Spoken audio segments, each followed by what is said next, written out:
The sun, the moon, the earth, এই সমস্ত জিনিসগুলো কেন ব্যবহার করা হয়? এটা হলো একটা যা আছে পৃথিবীতে। তা কোরআনুল কারীম এমন একটা ঐশী গ্রন্থ যেটা কিতাবের ভিতরে সর্বশ্রেষ্ঠ ঐশী গ্রন্থ এবং শ্রেষ্ঠ নবী রাসূলের পরে সেটা অর্পিত করা হয়েছে, নাজিল করা হয়েছে। আর এই কোরআনুল কারীম শিক্ষা করার জন্য পৃথিবীতে যতগুলো মাদ্রাসা থাকুক, সর্বোচ্চ মাদ্রাসা হলো হাফিজিয়া মাদ্রাসা। আলহামদুলিল্লাহ বলি আলহামদুলিল্লাহ। বর্দাল ইউনিয়নের ভিতরে সর্বপ্রথম যে মাদ্রাসাটা কায়েম হয়েছিল সেটা হলো এই আলহিরা সোরমানিয়া হাফিজিয়া মাদ্রাসা। আজকে অন্তরটা ভরে যাচ্ছে। দীর্ঘ প্রায় বেশ কিছুদিন যাবত আমার এই পথ দিয়ে যখন আমি যেতাম আমার মনে বড় কষ্ট লাগতো। আমি হুজুরের সঙ্গে প্রায় পরামর্শ করতাম, হুজুর আপনি আসেন, আপনি এদেরকে বুঝান, এদেরকে নিয়ে বসেন, বসে আবার সেই জায়গাটা আপনি উজ্জ্বল করেন। আল্লাহ আপনার মর্যাদা অনেক বুলন্দ করেছেন, অনেক উজ্জ্বল করেছেন। আল্লাহ আপনাকে আরো মর্তবা দান করবেন। তা যা হোক, আল্লাহ তাআলা সেই মুহূর্তে নওজোয়ান যুবক ভাইদের বিভিন্ন পরামর্শ ক্রমে এবং বিভিন্ন অক্লান্ত পরিশ্রমের মাধ্যমে আল্লাহ পাক রব্বুল আলামিন এখানে আবার মাদ্রাসাটা কায়েমিয়াত করেছেন মুরব্বীদের দোয়া এবং বরকতের মাধ্যমে। তো এখানে যে উস্তাদ আপনারা পেয়েছেন এবং যে আবেদ সাহেবকে পেয়েছেন, আমি আমার কলিজাত থেকে এটা আমি বলতে পারি যে আপনারা একজন সুযোগ্য এবং একজন সুনামধন্য উস্তাদ পেয়েছেন। আলহামদুলিল্লাহ আলহামদুলিল্লাহ। কারণ কি জানেন, যেই মানুষটার ভিতরে যেইগুলো দরকার, যে কোয়ালিফাইড দরকার, সবটাই মোটামুটি আছে। আজ বর্দাল ইউনিয়নের ভিতরে আমরা 50টা মসজিদে 50 জন ইমাম ইমামতি করি। একটা মসজিদ বিরুদ্ধে হয়েছে হালিমাতো সাদিয়া জামে মসজিদ, যেটা ঝিলেখালি ফারুক সাহেব থেকে একটা মসজিদ করতেছে। এইটা দিয়ে 50টা মসজিদ, এই 50টা মসজিদে 50 জন ইমাম সাহেব আছে। কিন্তু আসলে বাস্তবতায় আমার উস্তাদ যারা আছে, আমি তাদের কথা বলবো না, তো এখানে অধিকাংশ আমরা ইমামরা যারা আছে আমাদের এত যোগ্যতায় পৌঁছায়নি যে আমরা একটা বই লিখতে পেরেছি।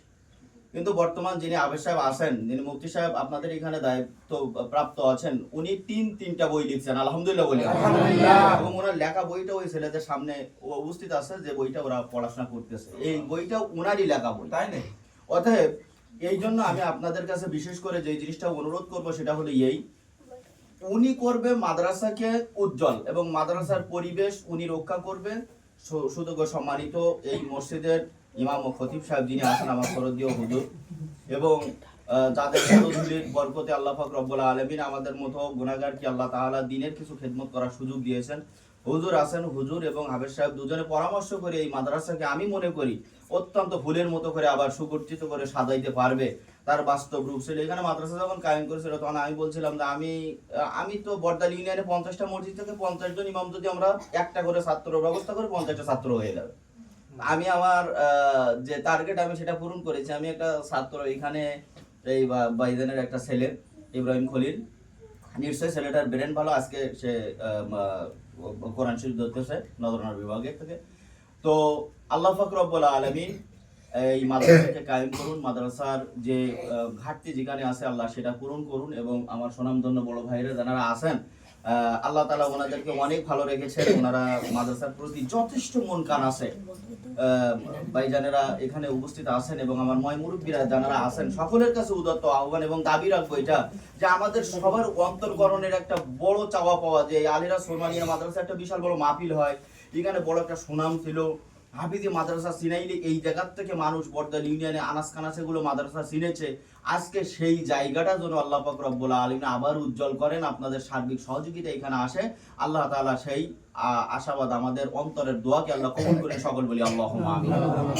জাস্ট একটু বিষয় সেটা হলো এই যে আল্লাহ পাক রব্বুল আলামিন এখানে আলো যখন জ্বালিয়েছেন, এই আলো জ্বালানোর লক্ষ্যে যারা এর পিছনে আঞ্জাম দিয়েছেন, জায়গা দিয়েছেন, মাদ্রাসা পূর্ণ প্রতিষ্ঠিত করার জন্য বিভিন্ন লক্ষ্য দিয়ে বিভিন্ন কার্যক্রম দিয়ে যারা সহযোগিতা করে যাচ্ছেন, অবশ্যই কাল কিয়ামতের ময়দানে এই প্রত্যেকটা ছাত্রকে আল্লাহ পাক রব্বুল আলামিন এরা পাক্কা কোরআনের হাফেজ যখন হয়ে যাবে, এদেরকে যখন আল্লাহ তাআলা জান্নাতে দাখিল করবেন, তখন এই সমস্ত মহল্লার মানুষ একটা ছাত্র কোরআনের হাফেজ 10 জনকে সে সঙ্গে করে নিয়ে জান্নাতে যাওয়ার মতো সুযোগ আল্লাহ তাআলা তাদেরকে দান করবেন। এটা আল্লাহর রহমত।